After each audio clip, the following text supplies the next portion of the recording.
I am not teaching, I am publicly learning.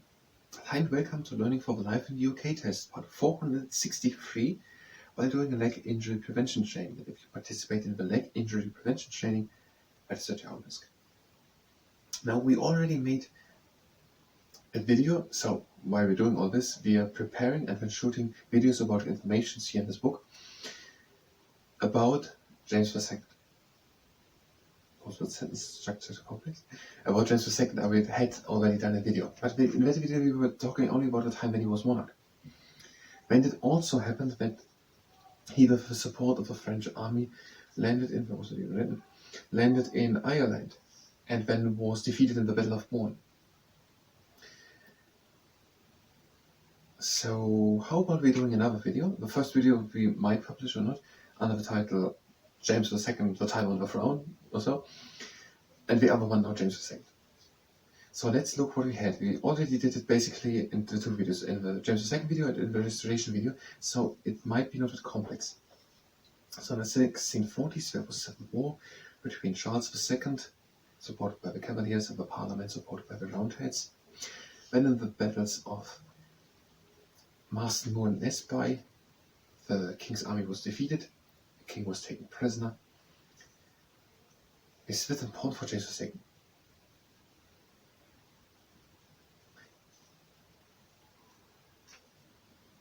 No, it's not.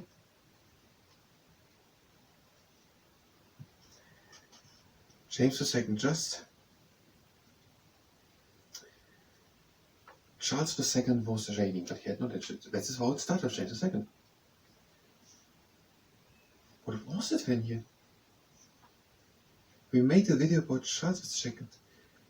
We made something about James II, but this was only the Catholic king part. Now what did we add? So when James II became king, he had the two children, Mary, the queen of the Protestant. And when it happened the Glorious Revolution, the two, Mary and William of Orange, reigned. James II tried to regain.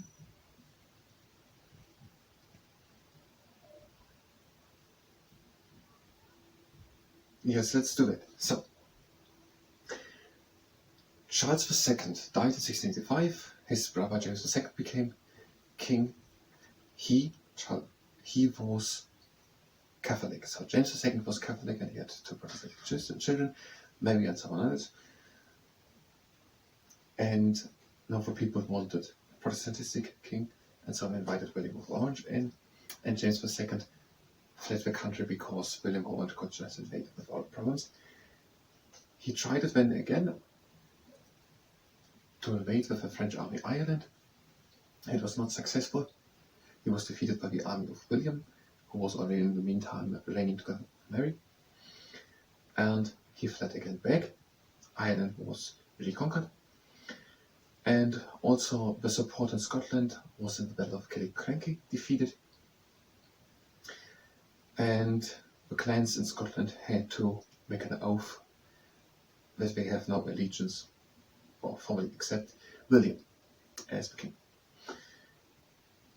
Someone who resisted the MacDonalds of Glenosay, they were massacred. Maybe we're going to do a video separately about that.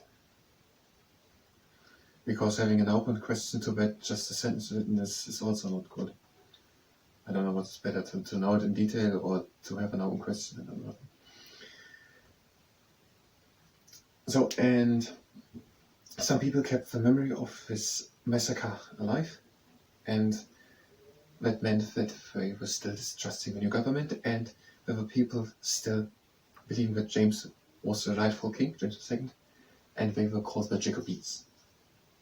And indeed, was it in fact? I think in fact would be right, but I don't know what we went with. 100 years later, in 1745,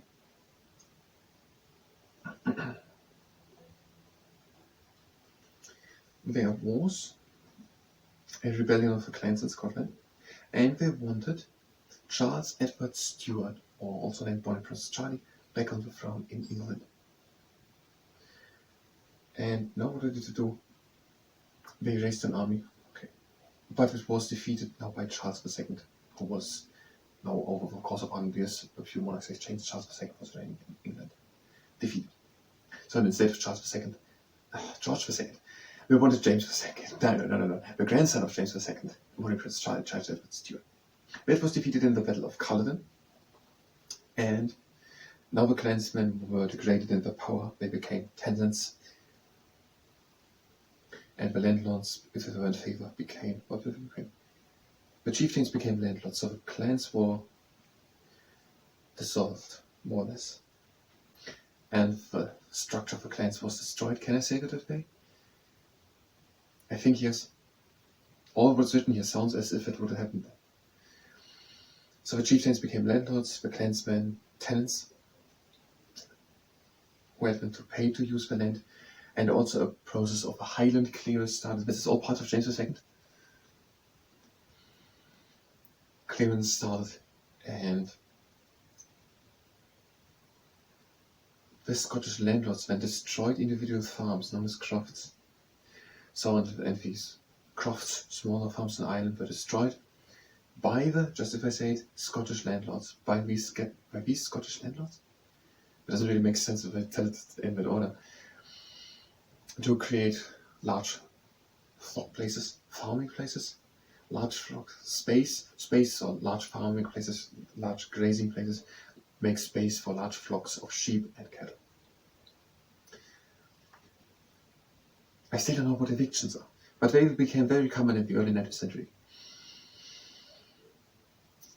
Also, many people left Scotland and North America.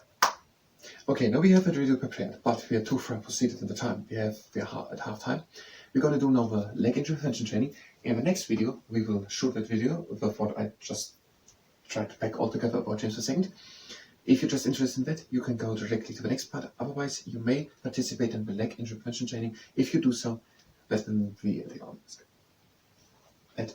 That will then be at the end. First exercise, we're repeating muscle. Leg up and point the foot, bring it up, pointing, flexing, up, in. And the other leg, knee up and point, flex, point, flex, point, flex. Next exercise, legs are standing wide apart, we're breathing in and going down. And out. Again in. And out. Again in. And out. Last round, breathe in. And out. Breathe in the calves for legs. And out. First exercise. A good standing leg. The other leg is with the flex foot in the air.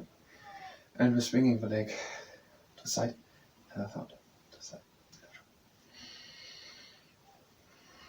The dorsal body wall is the whole time in front. Okay, we're changing the leg.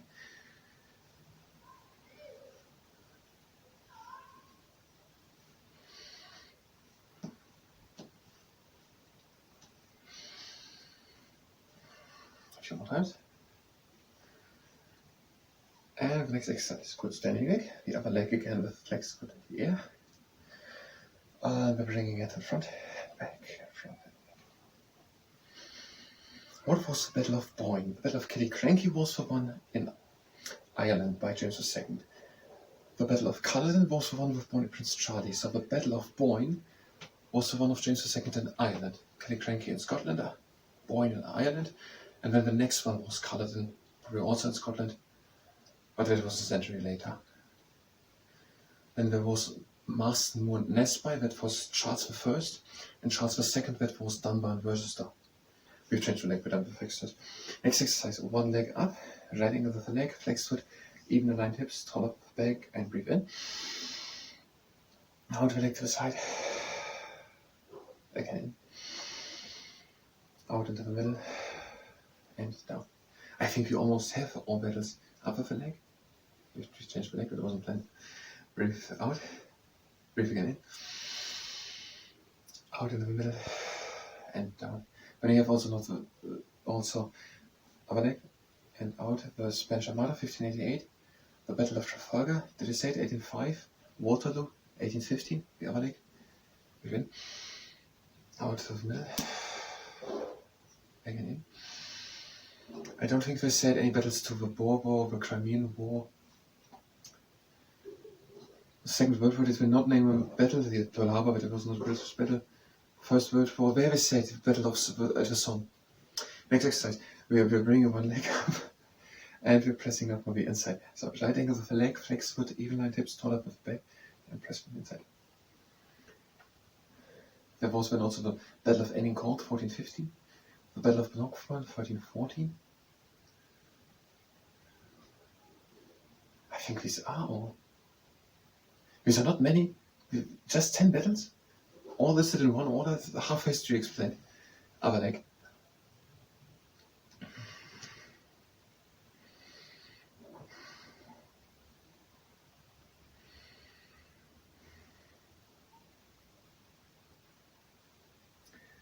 and the next exercise, leg up, and now the knee presses up to the side, up to the side. Even lined hips, taller off the back.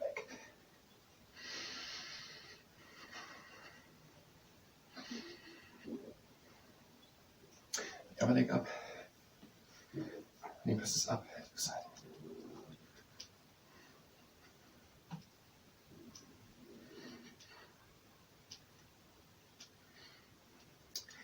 Next exercise, one hand on tummy, one on lower back, and lifting the leg up. If the quad muscles cramp, then bring it up and point foot.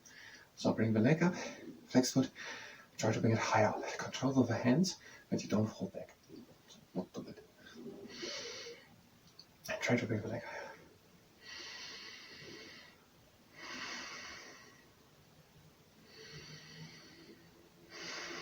And bring it up.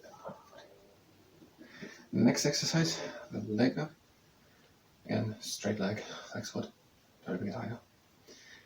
And control the hands, but you don't fall back.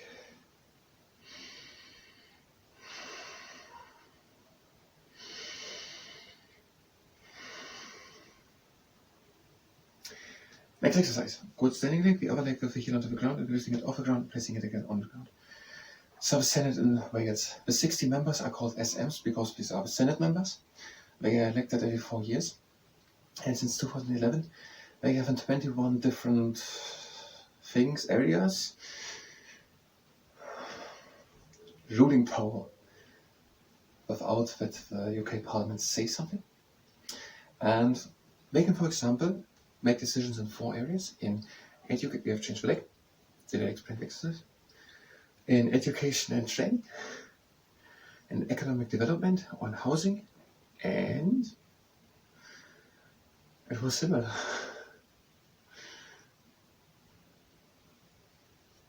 One other thing, again, another thing. Okay, the next exercise. You can do the stem, leg up and down, up and down. You can do the horse, leg in and out, and again in and out. You can do the camel if you really want to. That is this movement. Or you can do the actual one, good standing leg, and the other leg comes higher.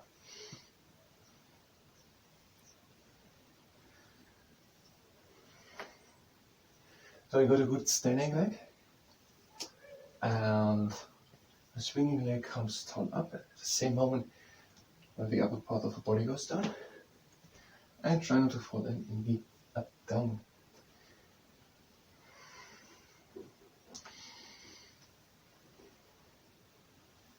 And we're doing a few more.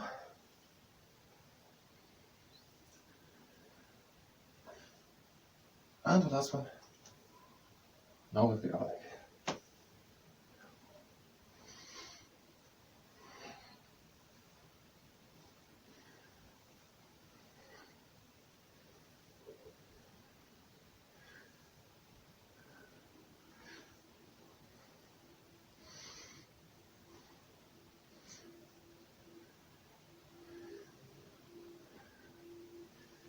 And last 3. Who was before Charles the First king? James the Sixth. James the Sixth. James the Sixth. Was James the Sixth Protestant? Before James the Sixth was Elizabeth, she was Protestant. Okay, last exercise. We are breathing in. So before Charles the First, James the Sixth. Again in. Out. Another reading and closing, Felix. Out. So the question is, was James VI Protestant?